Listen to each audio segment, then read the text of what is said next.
Hey guys, Anthony Conklin here. I hope you guys are having a great day today. I have a question to ask you.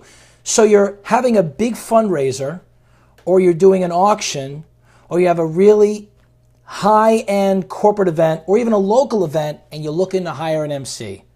What do you need to do first to hire an MC? Well, I'm going to give you the one thing that you need to know before you even think about signing a contract with any MC or any entertainment company to help you with your event. Hey guys, once again, I'm Anthony Conklin. I'm owner of AceMusic. I'm also a motivational and transformational keynote speaker. I spent 25 years in corporate America and 27 years in the entertainment space. I've had the amazing and humbling opportunity to work with members of the New York Yankees and also working with members of the New York Knicks and Emmy Award-winning actors and actresses, and I've been very blessed to be able to also interview my mentor, my virtual mentor, and someone on my bucket list, Mr. Tony Robbins, business and life strategist.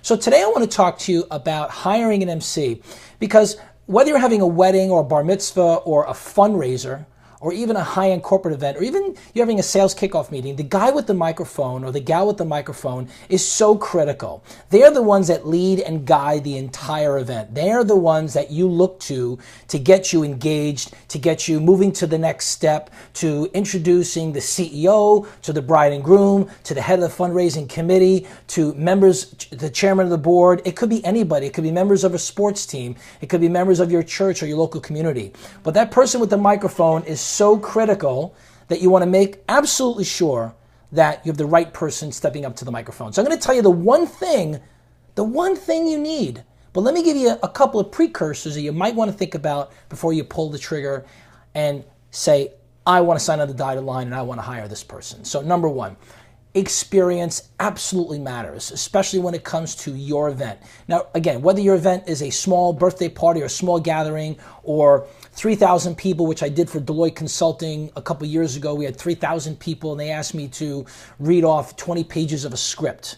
It doesn't really matter how big or small, it's important to you, and I can tell you experience matters. Let me ask you this question.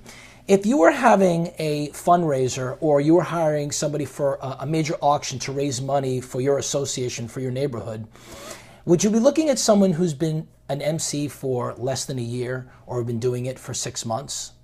Now, I can't tell you what the right answer is. I just want to give you something to think about.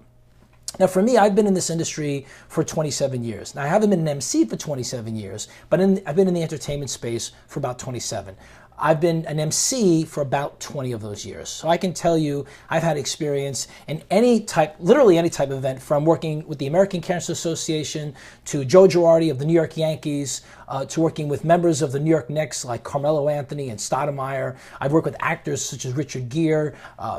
I can name all the Yankee players I've worked with as well, and they've hired me to be that person to say the right thing at the right time, to really get people juiced up, to get to the next level, to either purchase a high-end item or donate to this association. So experience matters.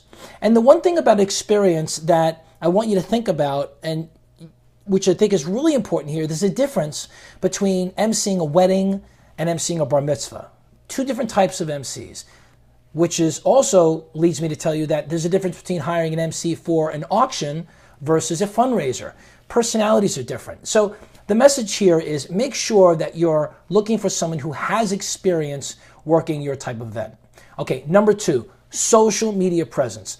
Guys, gals, let's get with it. This is 2016. We're not hiring MCs like we did in 2006, where we either looked up on what we called Craigslist back then, or bulletin boards, or we tried to have these flash websites and using SEO and all that other stuff. And this is 2016, guys. The first place that millennials, now I know you're probably going to stop me and say, well, I'm not a millennial. Well, that's great. I'm not a millennial either, but let's just look at the facts. More than 50% of the purchasing power in this country will come from millennials, and more than 75 to 80% of purchasing power will come from millennials in the next few years. I'm not here to give you the specific stats, but I'm just telling you what's coming. Anticipation is power. You really need to know where things are going to go, so I need to be going after the audience that's going to be buying my services. So social media presence is an absolute litmus test to make sure you're hiring the right person or the right entertainment company or just the right speaking organization. So let's go through social media in a very brief, but let me go after the 4 social media platforms I think are really important, and I'll do this real quick. One is, do they have a Facebook page? Now again, whether you're a millennial or you're a baby boomer, or you're my son who's 15 years old, or you're my brother who's 55 years old, it doesn't really matter. Everybody on the planet should have some access to Facebook. I mean, a billion people can't be wrong. So Facebook is absolutely a place where you can send people to, other than your website, to get up-to-date information and activity that's going on with that particular company. So Facebook should be one. Number two, having YouTube videos. Now, let me confess, I have not done a very good job of updating my YouTube videos because I've been deploying most of my content to my Facebook page. Now, whether you're a Facebook-friendly person or YouTube-friendly person, as long as you're putting content, relevant content on either or both of the platforms, you got yourself covered. Okay, number three, Instagram and Snapchat. Okay, yes, you did hear me right. I did put Instagram and Snapchat together. So for my millennial viewers here, you know exactly what I'm talking about. Snapchat is that casual 10-second video, whether it be you having a fun time with your family, people video recording their dogs or their cats. But for people like me on my Snapchat, which is Anthony J. Conklin, I give motivational, inspirational tips throughout the day. And I do that very consistently every single day, 365 days a year. But the one thing I've also been doing is I've been doing Snapchat videos with my customers. And I've always asked permission of my customers to let them know that we're going to be live recording at their event. Recently, I did a 40th birthday party where we video recorded on Snapchat, 5 or 6 stories. So that's 60 seconds. That's a minute worth of real live interactive video. The best part about that is if you're a millennial buyer, does have access to Snapchat, they can follow you on Snapchat and see the stories live rather than having to wait for something to be recorded and upload it to another platform such as Facebook or YouTube. Now let's take Snapchat and flip it over to Instagram. Instagram came out with what we're calling now Instagram stories or Insta stories. People are calling them different things, but think of Instagram as places to put video and also places to put pictures. I'm so excited about this. I can't get my words out quick enough. So Instagram has what they call Instagram stories.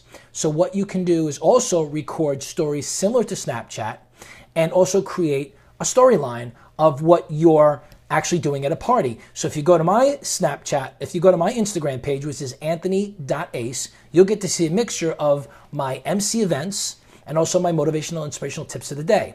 So check out with your the company that you're working with. Make sure they have at least an Instagram presence. It would be great if they had a Snapchat presence, but I would say definitely make sure they have Instagram. Instagram is really the place to be. So we have Facebook, we have YouTube, we have Instagram and Snapchat. The one thing I want to also encourage all of you, especially those that are millennials coming from a non-millennial, is LinkedIn. LinkedIn, I believe, is the diamond in the rough. It's an opportunity to reach business people who literally have the power to write the check, as I would say. So all of your event planners, event managers, marketing managers, chief marketing officers, everyone in the marketing and sales industry or in the marketing space or in the event planning space that have the ability to write the check to hire you as the MC, you gotta be playing in that space. So I think LinkedIn is really gonna be the next big wave for you. Number 3 is media presence and personal branding. Your name is so important. Your brand is so important. So when you do a search on AceMuzic or when you do a search on Anthony Ace, you'll see everything having to do with motivational speaking and also entertainment and DJing. And also I'm in the finance space. So you'll see everything about me. The thing that we don't want to do is you don't want to search somebody's name on Google or search them on a platform and they have a picture up there from 2006 or 2008 and it doesn't have relevant information. You don't want to hire somebody based on a video you did in 2008 or even 2000. I have videos up there from 2013, which I think are old, but customers seem to like. So your social media presence, your media presence, specifically your personal branding, is also very, very critical. You have to protect your name. Your name is everything. Your personal brand is everything. What you do, say, think, and feel are everything. Okay, and number 4, we're getting to the one thing, guys. We're almost there. Number 4 is ask the typical questions that you would normally ask people. Say, do you have insurance? What is your fee? How long have you been working with organizations? How long have you been doing fundraisers for? How long have you been doing the voice of God? Now, I'm going to do the gentle pause here, voice of God. You know what the voice of God is? You ever go to a movie and you hear the voiceover for this next film coming up? That's the voice of God. I've done that for Wall Street Boxing. I've done that for the New York State boxing commissioner, Randy Gordon, and some events I've worked with him on. So when you hire somebody, ask them, do you have experience working as a voice of God person rather than just being the rah-rah bar mitzvah or MC for weddings? So pulling it back into the middle, let's go over the 4 again. 1 is experience matters. Ask them if they have experience. Ask yourself a question. Do I really want to hire someone who's only been doing this for 6 months? Not to say no, but do you really want to take a shot on somebody that has little experience, and it's critical that you have somebody who knows what they're doing with a microphone? Experience matters. Number 2, your social media presence. Facebook, YouTube, Instagram, Snapchat, LinkedIn. Make sure your Facebook is up. Make sure your website is up to date. Make sure your links are relative. Make sure you're talking about stuff that's happening today, not stuff that's happening 5 years ago. It doesn't really matter. And then also your media presence and personal branding, which is your name, is really important. And then ask the typical questions. So I finally got to that point, guys, where I'm going to tell you the one thing. This is the nugget. This is the really important thing that you need to think about before you pull the trigger and hire an MC. You ready? What does your gut tell you? Everybody like, oh boy, what am my gut? I listen to this guy and he's telling me what my gut tells me. You know what? When you think about it, your gut is always right. Your gut's going to say this feels good or this doesn't feel good, because they can give you the best deal. They can have the most experience. They can have the best social media presence. But if there's something that's not right and it doesn't feel right, do you really want to move ahead and hire someone that you don't really feel good about? Now, that may prompt you to ask more questions, which I would encourage you to, is ask as many questions as possible. But if it doesn't feel right in your gut, if it doesn't feel right, meaning it doesn't resonate with me or it doesn't feel good with me, ask them this one question. Why do you want to work our event? Why is it important to you? Ask them their big why, and people will tell you. So if you ask me what my why is I want to create memories that will last a lifetime at your event. I want to make your event the best event on the planet. That's my big why. So ask that person or ask that organization, what's your big why? And if it feels good, it's probably something that you're going to move forward with, and I would encourage you to do so. Again, it's your decision, but I would encourage you to say the gut's right, because when the gut's right, it usually is right. Hey guys, I hope that was helpful. Again, my name is Anthony Conklin. Thank you so much for joining me on my live stream today. If you like what you heard, you can find me at two spots. You can find me at anthonyace.com for MC and DJ work. So if you're looking to hire entertainment, high energy, high impact, high content entertainment, check me out at anthonyace.com. Or you can hire me as a motivational keynote speaker. I'm at anthonyjconklin.com. I'm everywhere at anthonyjconklin.com. I'd love to come speak to your organization. I'd love to speak to your association. I'd love to speak to you and your team and help you reinvigorate, rediscover that energy in your life by connecting that passion and the purpose and building it and living in your why. And remember, before you go to bed tonight, I want you to look in the mirror and I want you to say this very, very true term I think of and live every day, which is a quote by Les Brown, is you have greatness within you. You have something very special to give, and that is your gift. And that's why you're here on the planet. Go live it. Thank you so much for joining me. I love you. Have a great day and live life with passion.